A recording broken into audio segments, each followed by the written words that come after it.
Selamat pagi. Ini kita sekarang lagi di Sungai Buloh Wetland Reserve.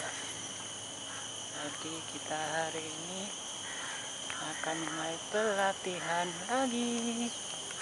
Hari ini mungkin kegiatannya sampai malam.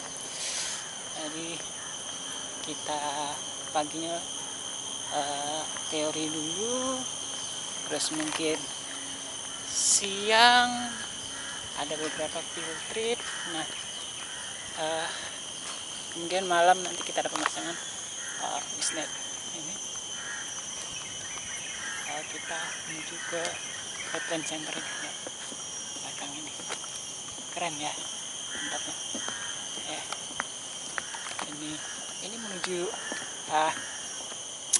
aulanya. Keren banget. Jadi jalannya dibuat setapak gitu, kayak jembatan yang dikasih papan. Kemudian bisa dengar nih suara apa ini, serangga, burung. Memang keren penataannya. Nah, mungkin kalian mau tahu jadi nama ininya itu Sungai Buloh. Nah, itu namanya Buloh, bahasa Indonesianya bambu.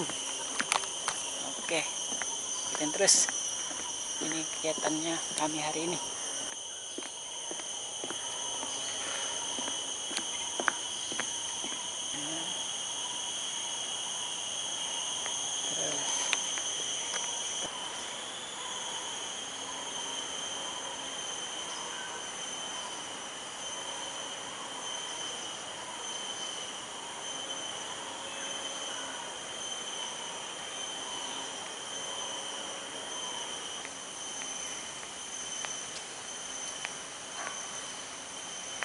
Perjalanan ini.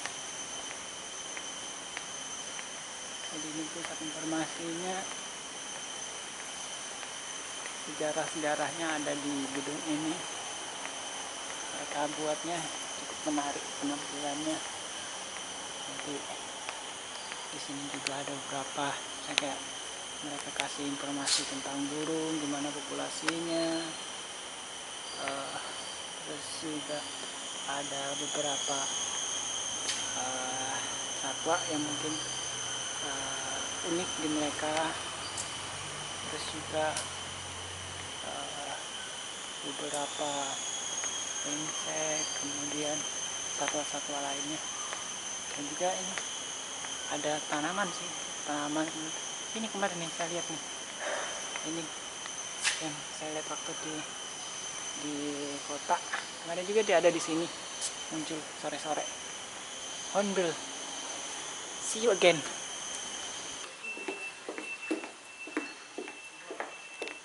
Kita menuju ke aula tempat pelatihan kami hari ini. Nah, ini nih aulanya, cukup keren.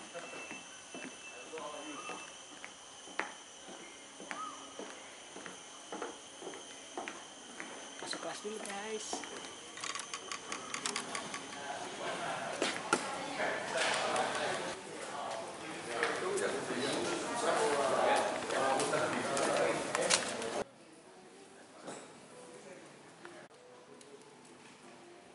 So today we will have 4 team leaders, yeah, and we will divide you into 4 teams.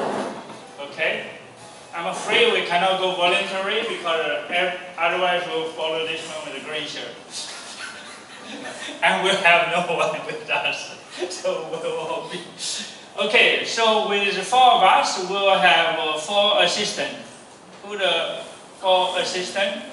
Can you come on the stage? From Sungei Buloh. 4. Remember your number, please. Yeah? Otherwise, no one remembers. 1, 2, 3, 4. 1, 2, 3.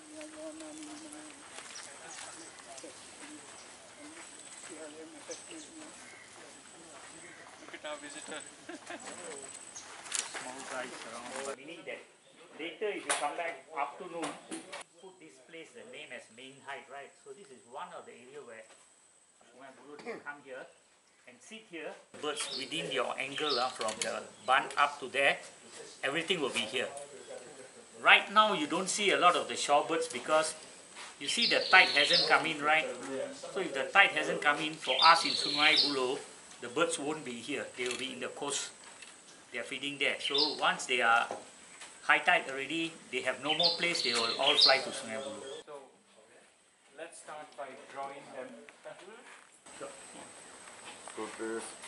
The stream is here, but there is not any bird there. You'll be just looking at what you're looking at now. The wimble and the red shanks are only. Please count the number of birds and see what. Catch a fish. Stop. Okay. Yeah.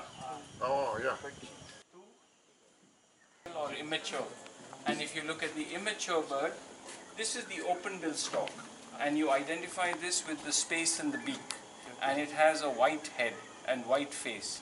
So it's not this bird. In these two birds, there is no gap in the beak.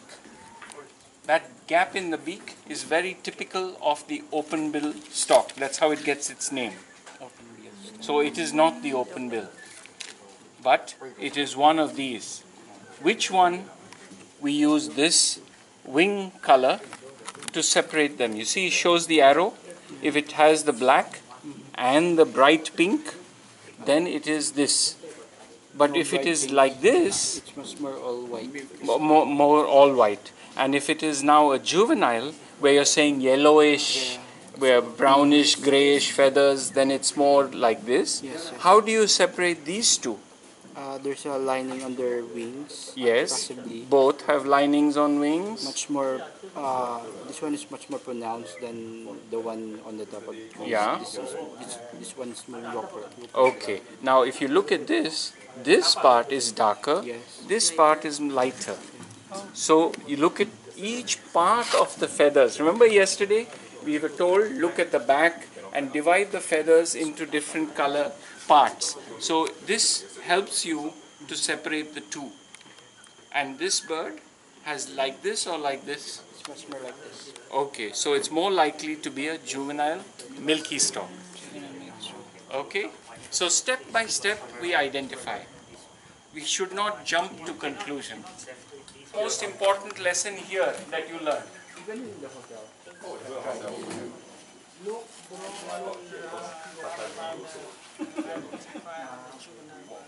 Yes.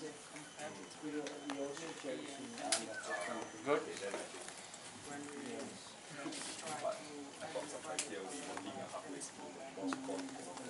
Yes. Good. And nobody is an expert. We are all learning. So don't worry. We may not get it right, but we can only try and try again. We will have a presentation and a discussion. So please think about what you have learned on this session. And you can share that with the group and we can discuss what we have learned. Because I think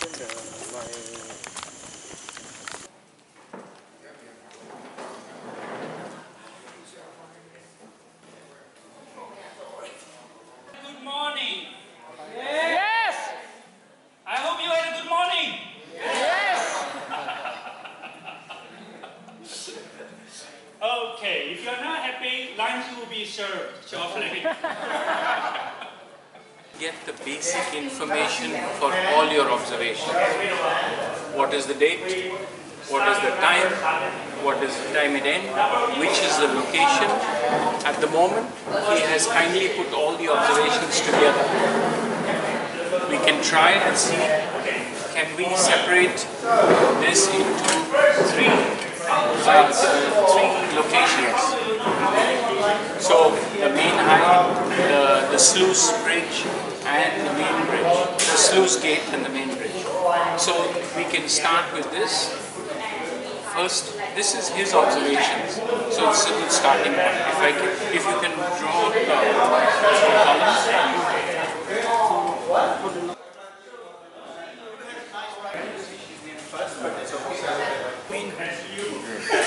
At the main height, if you write little egret here, 7.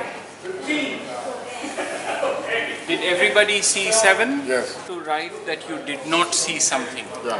Because otherwise later you don't know, did I forget to write it or did I not see it? So please write 0 or dash so you are sure. A 0 observation is also important. One day you may go to the site, there are no birds. So you just write 0 individual seed. Then you are sure that at that time there was nothing. And that itself is an important record. 0 information is very important. Yes?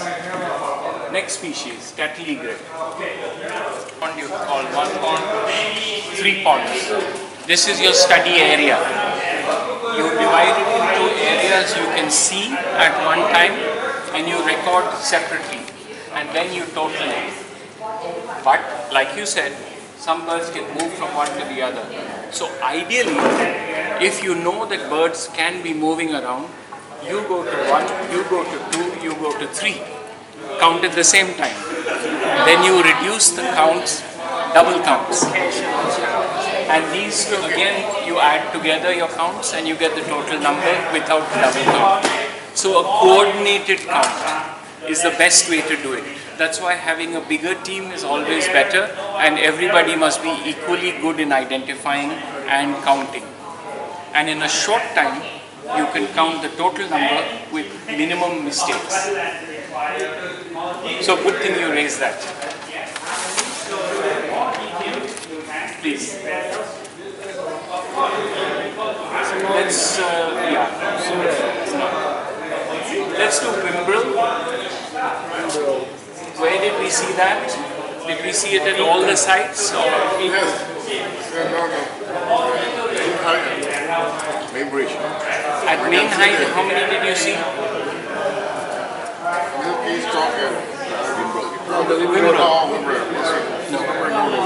Okay. So, okay. How many did we have at the sluice? 30. If you did not write down, it's all right. Just say you didn't write. Okay. Did you write down? Wimbrel? 43. You wrote 43. Okay. Please write here 43. And you wrote 30. Comma 30. Yourself, did you write? No. I'm almost 70. 70. Okay. Comma 70. 70. More than 20. So 20 plus. Okay. And you? 60. So comma 60. And 2, right? 2, 0. 2 into 0. Because 2 of them did not record. Multiply by 0. 0, 0. Yeah, you can do 0, comma 0. So what is important now is, as a group, you have already gone out together, but you have recorded different numbers. And ideally, the difference between you all should be 0. You should all be able to have the same count. But if you're using different binoculars, if you're focused on different things, you may miss out something. So you must all be very focused on what you're doing together, so that if some birds come in, you all see them. If they go out, you all see them. So it is normal for us to have differences, especially when we are learning. Because today we have focused on species identification, not on counting. Tomorrow we will talk about counting, and then you will learn what are the tricks of counting correctly. So this is good. It shows us that we have differences between us when we count, when we estimate. 20 plus. Plus how much? Plus 50? Plus 200? We don't know. So we have to think when we write that, can it give us better information if we write 20 to 50, or so that there is an upper limit. So the plus how much would be useful to have some idea. Okay? So, how much species? Wretched. Less mistakes or differences between each other. So that's what we get then is a consistent and a higher quality count. So one of the aims of this training course, and for you then to be organizing in your country, is to make sure that when people are doing the counting, they are doing consistent counting, so that the reporting is more accurate, more reliable. But that means everybody has to learn first. So we must all be trained, have time for practice to become better, and then do it. So one count is not enough. So try and do regular counts. As many times you can go in the field, practice color, shape, size, standing, sitting, flying, everything is different. So practice, practice, practice, and then we will get much better at this. But this is a very good first lesson, and it shows us also some of the challenges and how we can improve. Yeah? So thank you. Any questions, any other points? This is an IT session, right? Yes. Tomorrow will be a question. Okay. Beaks. The large egret or great egret, which is a big bird with a long neck. The cattle egret, which is the same size as the little egret. And the intermediate or median egret. We did not spend time on the intermediate egret. But to separate the egrets, we have the head and the beak. The great egret is yellow in the non-breeding season. In the intermediate egret, it's a slightly smaller beak, but many times the beak has a slightly darker tip, but yellow.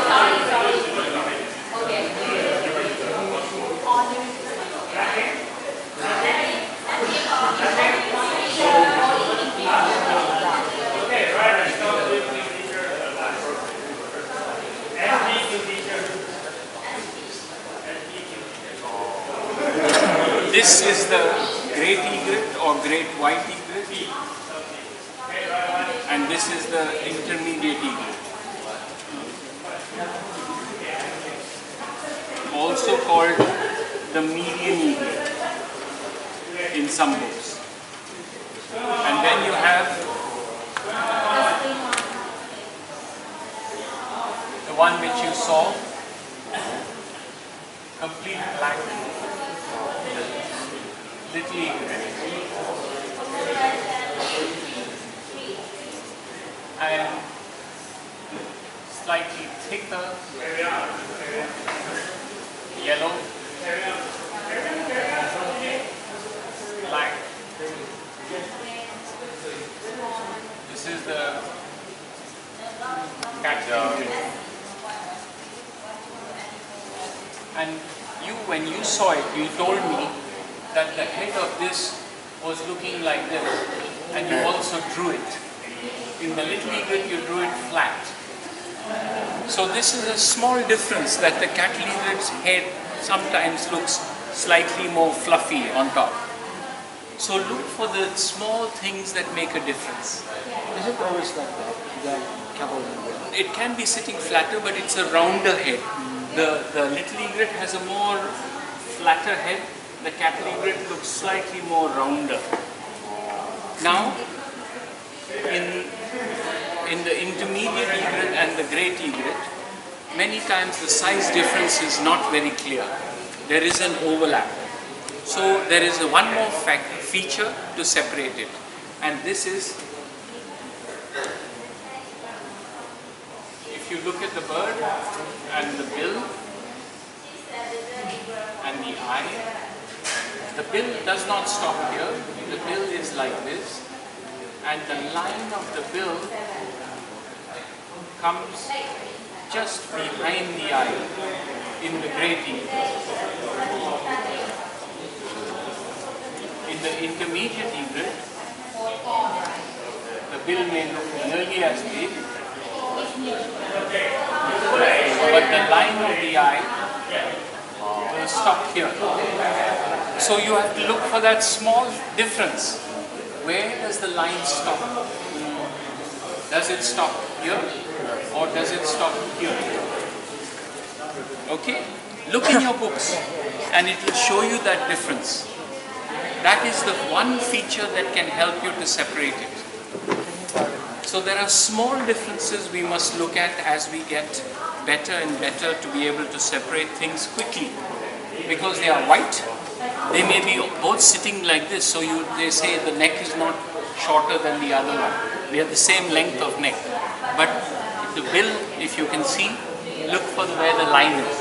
If it goes behind, great. If it stops here, intermediate. When it is nesting, it turns black. So the color of the beak and the color of the legs is not the same throughout the year for many birds. So we have to learn that when the bird is nesting, it will change color. The color of the skin we saw in the stalks was red and in the young bird was pinkish, lighter. That is also not constant through the year. So the egret, when it is nesting, the skin here, this skin will become bright green for a short time. When they are coating, when the male and female, before they lay, for displaying, the male has a beautiful green color. But only maybe for a week or 10 days. So if you don't see that, you may miss it and then say, yeah, it does not have it. But that's because it's for a very short time.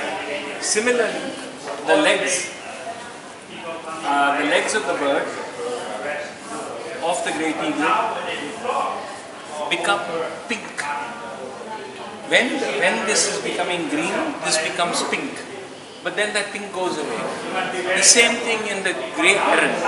It becomes pink on the beak, the skin and the legs. So for a very short time, when they are nesting, the colors can be different. So when you look at them and you say, but the book does not show that, because normally it's not like that. So you must read the description, because maybe it says that there. And the bill color is different. But in the non-breeding season, it is almost blackish. The Chinese egret is normally in the non-breeding season on the coast. So if you are inland somewhere, Tonle Sap, then it is 99.9% little egret, but maybe one Chinese egret has gone there. Because we know from satellite tracking, Chinese egret from China to get to Malaysia fly over Cambodia. Eventually, all this data firstly contribute to your site management. Yeah? Then that goes to your national conservation plan.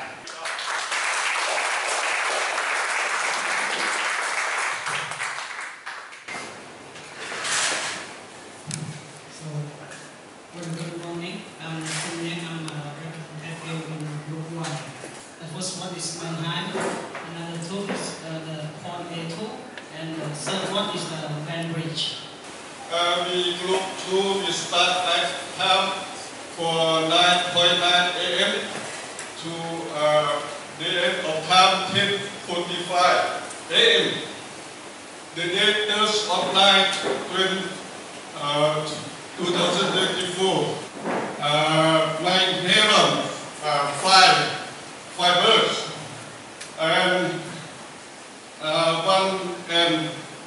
one adult. Yeah, so any thoughts? Oh, the group also had a TV. Yeah, TV, sorry, TV. So these are the flag you read up. Yeah, sorry. Yeah, fantastic, Yeah. fantastic.